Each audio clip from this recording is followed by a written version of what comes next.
Saat Rendra, sang suami dan ayah sempurna itu, melangkah menuju gerbang bandara, ia tersenyum, memberikan ciuman perpisahan yang terasa hangat. Namun, tepat di detik berikutnya, tangan kecil putra mereka, Kiko, mencengkeram lengan Alma, berbisikan sebuah teror, "Ibu, jangan pulang ke rumah. Ayah merencanakan sesuatu." Sebuah bisikan yang menantang semua logika dan 9 tahun pernikahan bahagia yang palsu. Apa yang dilihat Kiko? Apa yang akan terjadi jika Alma berani meragukan suaminya dan tidak pulang malam ini? Alma harus mengambil keputusan seketika, mengawali perang dingin melawan kejahatan yang dirancang dengan alibi sempurna, yang melibatkan kunci duplikat dan api yang siap melalap segala kenangan. Inilah kisah tentang cinta yang dikhianati, naluri seorang ibu, dan sebuah rencana pembunuhan yang bersembunyi di balik senyum paling menawan. Lampu neon yang dingin di terminal keberangkatan Bandara Internasional memantul di wajah Alma. Pelukan suaminya, Rendra, terasa familiar, hangat, dan beraroma parfum maskulin mahal. Ia adalah gambaran sempurna seorang suami, sukses, menawan, dan penuh perhatian. Perjalanan bisnis kali ini, seperti puluhan perjalanan sebelumnya dalam 9 tahun pernikahan mereka, terasa normal. Namun, bagi Alma, ada celah kecil yang mengganggu dalam kehangatan itu. Jauh di lubuk hatinya, ia membawa rahasia berlapis. Alma tahu ayahnya, Pak Handoyo, tidak pernah menyukai Rendra. Ia bahkan pernah mendesaknya untuk membatalkan pernikahan mereka. Namun, cinta yang naif, atau mungkin kebutuhan emosional, membuat Alma mengabaikan peringatan itu. Ia selalu percaya pada kekuatan cintanya untuk mengubah Rendra menjadi pria yang jujur. Keyakinan inilah yang menjadi titik terlemahnya.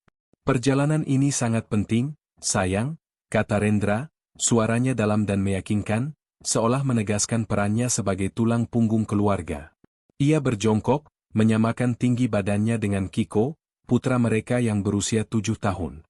Kiko, anak yang lebih banyak mengamati daripada bicara, hanya mengangguk sekali, matanya terpaku pada wajah ayahnya, tanpa senyum. Alma melihatnya sebagai kebiasaan Kiko yang pendiam, Rendra melihatnya sebagai persetujuan yang diam. Setelah ciuman perpisahan di kening, Rendra berjalan tegap menuju gerbang pemeriksaan, menarik koper kabinnya. Alma dan Kiko menyaksikan punggungnya menghilang. Saat keramaian bandara kembali menyelimuti mereka, Alma menarik tangan Kiko menuju mobil. Dinginnya tangan putranya membuat Alma berpikir Kiko hanya lelah. Mereka tiba di area parkir yang remang-remang. Tepat ketika Alma hendak membuka pintu mobil, Kiko mencengkeram pergelangan tangannya. Cengkeraman itu begitu kuat hingga terasa sakit, dan wajah Kiko di bawah cahaya temaram pucat pasi. Ketakutan murni, teror yang belum pernah dilihat Alma, terpancar dari mata Kiko. "Kiko, ada apa, nak? Kamu melihat sesuatu?" Alma berjongkok, merasakan jantungnya mulai berdebar tak karuan. Kiko menggeleng cepat, menelan ludah. Ia mendekatkan bibirnya ke telinga Alma. Bisikannya berdesis, nyaris tak terdengar, namun menghantam kesadaran Alma seperti hantaman palu godam. "Ibu, jangan pulang ke rumah. Tadi pagi, aku dengar ayah. Ayah merencanakan sesuatu tentang kita. Dia bilang, pastikan beres setelah mereka tidur." Air mata menggenang di mata Kiko. "Tolong, Bu. Kali ini, Ibu harus percaya sama aku." Kata-kata itu membangkitkan ingatan Alma. Bisikan Kiko tentang mobil asing yang mengawasi rumah mereka, ketidaksukaan Kiko yang kuat pada rekan bisnis Rendra yang baru. Alma selalu menepisnya sebagai imajinasi anak-anak. Namun, tatapan mata Kiko saat ini adalah realita pahit. Ini bukan mencari perhatian, ini adalah peringatan hidup atau mati. Alma dihadapkan pada dilema moral yang kontroversial, percaya pada suaminya yang sempurna, atau putranya yang ketakutan. Jika ada 1% saja Kiko benar, mengabaikannya berarti menjatuhkan hukuman mati pada diri mereka sendiri. Alma menarik napas dalam-dalam. Tekad dingin mengusir kepanikan awal. Ia mengangguk pelan. "Baik, sayang. Ibu percaya Kiko." Alma memasukkan kunci mobil, menghidupkan mesin. Alih-alih mengarahkan mobil ke rumah mereka, nomor 17 di Green Valley, ia berbelok ke arah berlawanan, menuju jalan buntu gelap yang tersembunyi di balik deretan ruko yang sudah tutup. Dari sana, ia masih bisa melihat gerbang masuk kompleks mereka. Malam ini, mereka tidak akan tidur di rumah. Keputusan ini, yang didasarkan pada bisikan seorang anak 7 tahun, adalah tindakan pengkhianatan total terhadap kepercayaannya pada Rendra, suaminya. Mereka bersembunyi, menunggu. Keheningan di dalam mobil terasa memekakan telinga. Alma mematikan semua lampu, membiarkan kegelapan menyelimuti mereka. Di luar, hanya suara jangkrik dan dinginnya malam. Setiap menit terasa seperti 1 jam. Alma terus melirik jam digital di dashboard mobil. Pukul 9:40, pukul 9:50. Keraguan mulai merayapi pikirannya, berbisik bahwa ia bodoh, bahwa Rendra benar-benar sedang dalam penerbangan bisnis, dan Kiko hanya salah dengar. Rasa bersalah karena meragukan Rendra terasa dingin, menusuk hingga ke tulang. Ini adalah dilema kedua. Rendra telah membangun citra kesempurnaan yang begitu kuat sehingga meragukannya terasa seperti kesalahan. Kiko, yang duduk di belakang, tidak bergerak. Matanya yang fokus terpaku lurus ke arah gerbang kompleks mereka yang berjarak sekitar 100 meter. "Tunggu, Bu," bisiknya singkat. "Sebentar lagi." Tepat pukul 10 malam, saat perkiraan pesawat Rendra seharusnya mendarat di kota tujuan, seberkas cahaya lampu depan muncul dari tikungan. Jantung Alma serasa berhenti berdetak. Ia menarik kepala Kiko ke bawah bersamanya. Dari celah sempit di jendela, Alma mengintip. Sebuah van berwarna gelap tanpa logo atau tulisan berbelok memasuki gerbang kompleks. Van itu melaju sangat pelan, bukan seperti tamu, melainkan seperti predator yang mengintai. Van itu berhenti tepat di depan rumah mereka, nomor 17. Perut Alma terasa melilit. 2 pintu depan van terbuka. 2 sosok pria berpakaian gelap, mengenakan jaket dan topi, keluar. Mereka terlihat profesional, tenang, dan tidak membawa senjata yang terlihat, fakta yang entah mengapa membuatnya semakin menakutkan. Mereka melihat ke sekeliling, memastikan jalanan sepi. Saat itulah teror sesungguhnya dimulai. Salah satu pria itu merogoh sakunya, dan yang ia keluarkan bukanlah linggis, melainkan sebuah kunci. Kunci gerbang. Terdengar bunyi klik pelan yang mematikan. Gerbang terbuka. "Tidak mungkin," desis Alma, tangannya menutup mulutnya sendiri. "Mereka punya kunci duplikat." Kedua pria itu berjalan ke pintu depan. Sekali lagi, pria yang sama mengeluarkan kunci lain, kunci pintu utama rumah mereka. Ia membukanya dengan mudah. Mereka masuk ke dalam, menutup pintu di belakang mereka seolah-olah mereka adalah pemilik rumah itu. Tubuh Alma gemetar tak terkendali. Ini bukan perampokan. Perampok tidak punya kunci duplikat. Kunci duplikat rumah mereka hanya dimiliki oleh Alma dan Rendra. Rendra, suaminya, yang baru saja terbang ratusan kilometer jauhnya. "Ayah. Ayah yang menyuruh mereka," bisik Kiko, suaranya bergetar hebat. "Kiko benar, kan, Bu?"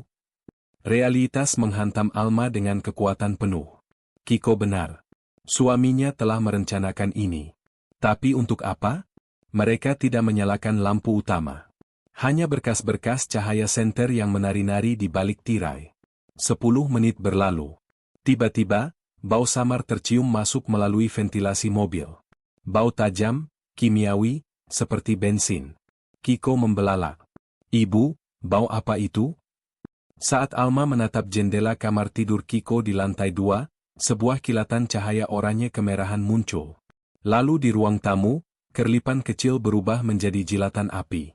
Tirai jendela yang tadinya putih kini memandarkan warna jingga yang menakutkan. "Api! Mereka membakar rumah kita," jerit Kiko tertahan. "Ini bukan perampokan. Ini adalah rencana pembunuhan." Rendra tidak hanya ingin mereka keluar dari rumah, dia ingin mereka mati di dalamnya.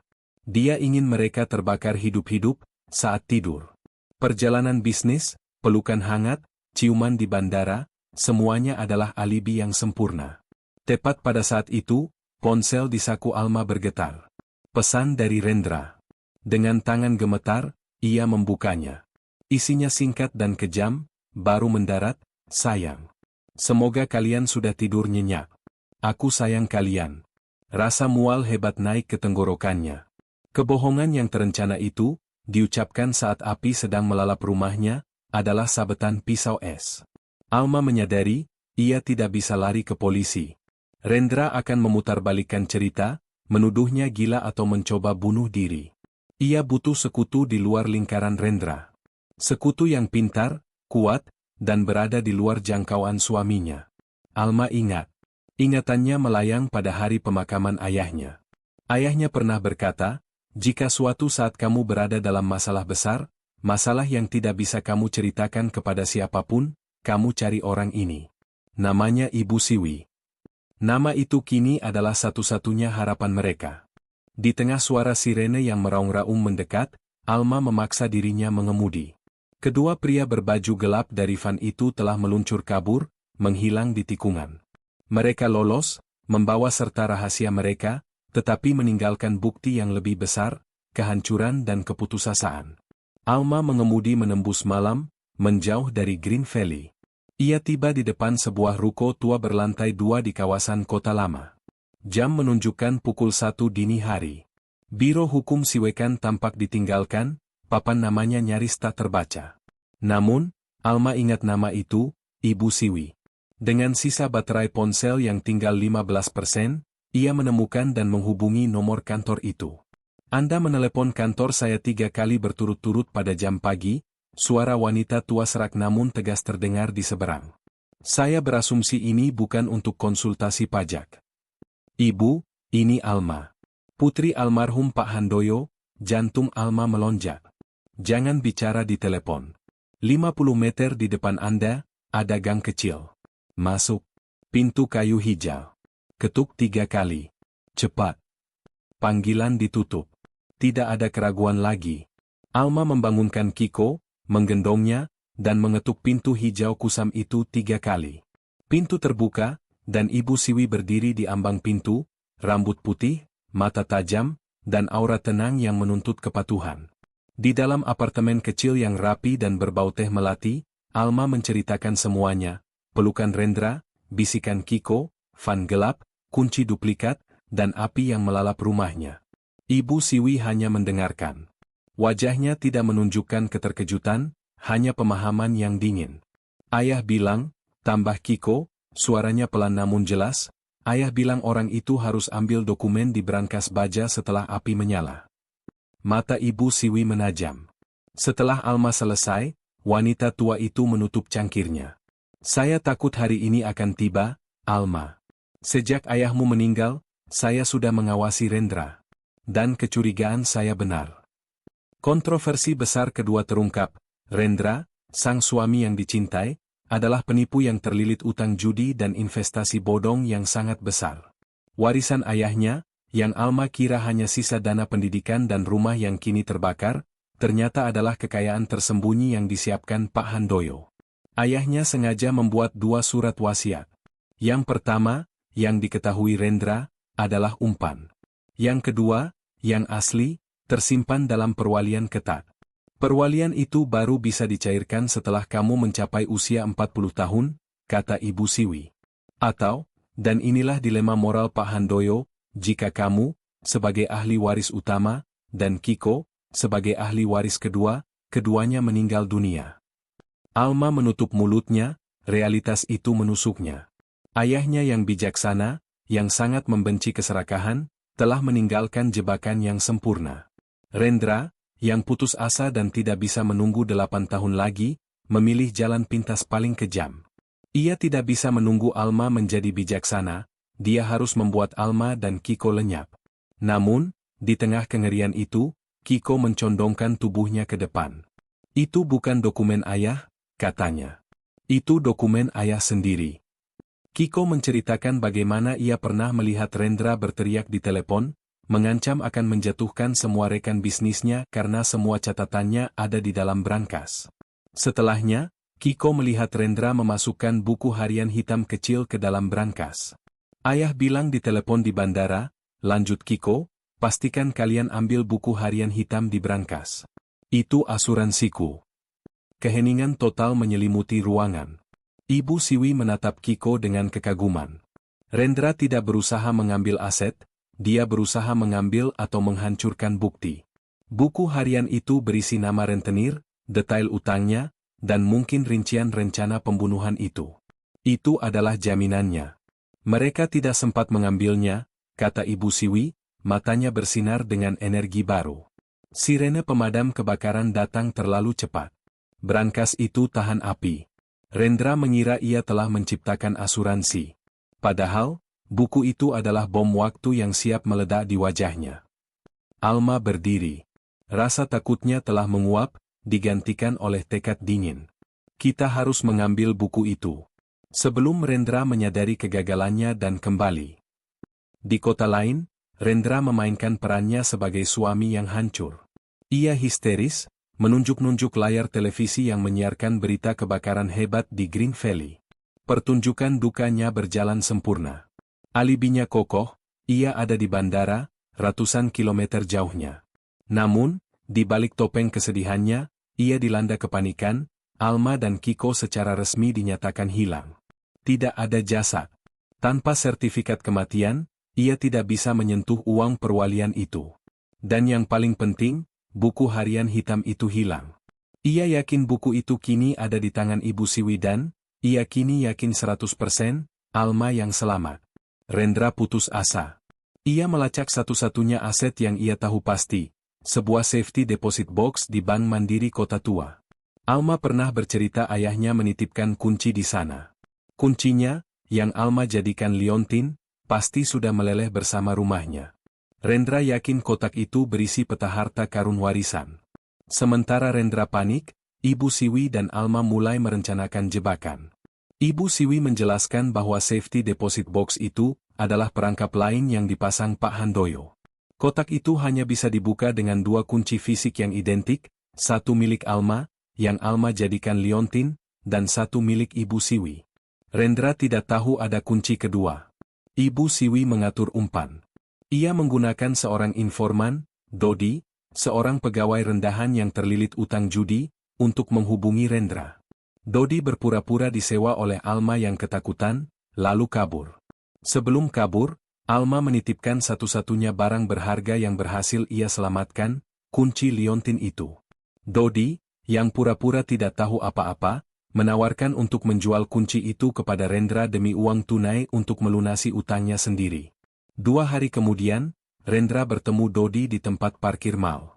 Ia menyerahkan sisa uang tunai yang ia miliki untuk kunci kecil yang kusam, identik dengan liontin Alma. Rendra menggenggam kunci itu erat-erat. Ia menang, pikirnya. Alma bodoh karena mempercayai orang asing.